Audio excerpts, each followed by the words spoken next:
Hello everyone, welcome back to my channel. আজকে তোমাদের সাথে শেয়ার করব, আজকে আমার মেয়ের জন্মদিন ছিল, সেটা তোমাদের সাথে শেয়ার করব।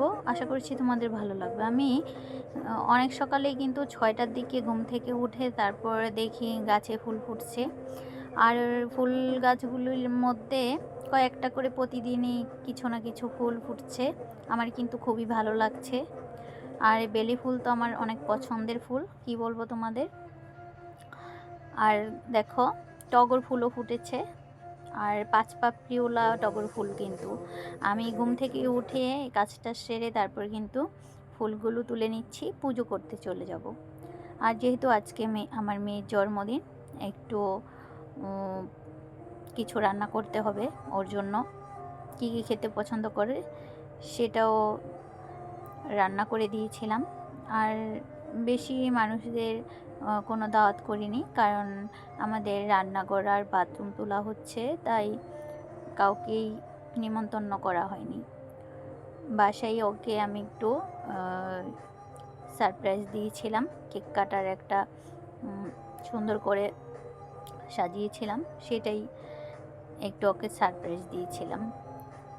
আর তোমরা তো জানোই, যদি ঘর টর একটু তুলা দেয় তখন কিন্তু অনেক কাজ থাকে, ব্যস্ততাও বেশি, তাই। আর আমি দুপুরে দেখো কাতলা মাছের কালিয়া রান্না করেছিলাম, সাথে মুড়িঘণ্ট করেছিলাম কাতলা মাছের মাথা দিয়ে, আলু আর পোলাও চাল দিয়ে, আর সাথে রোস্ট করেছিলাম, আর সাথে পোলাও রান্না করেছিলাম। সাথে কিন্তু আমি চাটনিও করেছিলাম, সেটা তোমাদের সাথে একটু শেয়ার করতে পারলাম না, কারণ কাজের ফাঁকে যতটুকু পেরেছি ততটুকুই করেছি। আর সাথে কিন্তু ওর দাদুভাই আবার দই এনে দিয়েছিল, সেগুলো দিয়ে ওকে দুপুরে আমি খাইয়ে দিয়েছি। আর পুজোতে তো মিষ্টি দিয়ে পুজো দিয়ে দিয়েছি ঠাকুরের সামনে। আর একটু পায়েস রান্না করছিলাম ওর জন্য, সেই পায়েসটাও মনে হয় ভিডিও করতে পারিনি, কারণ একটু ব্যস্ত ছিলাম। দেখো, খাওয়া দাওয়ার পর সবার দুপুরের পর আমি একটু ওকে রুমে আসতে দিইনি, তারপর এইভাবে একটু সারপ্রাইজ দেওয়ার জন্য সাজিয়েছিলাম।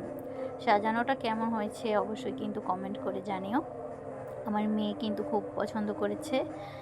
আর অনেকগুলো চকলেট এনে দিয়েছিলাম, মানে তোমাদের কি বলবো, ওর মামার বন্ধুরাও কিন্তু অনেক চকলেট গিফট দিয়েছে, ওর মামাতো ভাইয়েরা।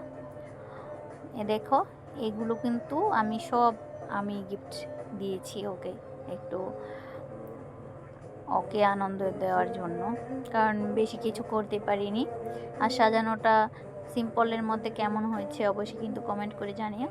দেখো, আমাদের সাজানো শেষ হওয়ার পর, আর তোমাদের তো বলেছিলাম রান্নাঘর আর বাথরুম তোলা হচ্ছে, দেখো বৃষ্টি পড়ে গেছে।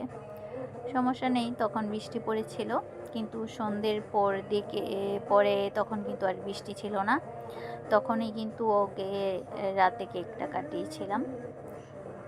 আর দেখো কি বৃষ্টি পড়ছে, কি বলবো। আমাদের এই বাথরুম আর রান্নাঘর তোলার জন্য কাজও করতে পারছি না, এই 2-1 দিন ধরে এরকমই বৃষ্টি হচ্ছে, কি বলবো। দেখো, সন্ধ্যের সময় কিন্তু আকাশটা পুরো পরিষ্কার হয়ে গিয়েছিল, আর চাঁদটা কত সুন্দর উঠেছে। আর এই দেখো আমার তানুবাই, ও কিন্তু গান শুনলেই নাচ করে। দেখো, আমার মেয়ে কেক কাটবে তখন গান ছেড়েছে, তো ও নাচ করছে। আর সাথে আমার বোনের ছেলেও এসেছিল, তো ও ছিল, ও কিন্তু তানুর সাথে খুব মজা করছিল। আর বললাম, বেশি লোকজনকে দাওয়াত করিনি কোনো, আমাদের ঘরের মানুষ, মানে যে কজন লোক ছিল, আর তানু ছিল, আর আমার বোনের ছেলে ছিল, আর আমার কাকাতো বোনকে একটু ডেকে নিয়েছিলাম, সেটা দিয়ে কেক কাটিয়েছিলাম। আর দেখো, ও তো অনেক খুশি, বেলুন দেখছে, তারপর গান শুনছে, খুব খুশি। আর বাচ্চারা তো এভাবে কেক দেখলে, বেলুন দেখলে খুব খুশি হয়। ভিডিওটি কেমন লাগলো অবশ্যই কমেন্ট করে জানিও। আর কিছুদিন ধরে আমি ভিডিও দিতে পারছি না ব্যস্ততার কারণে।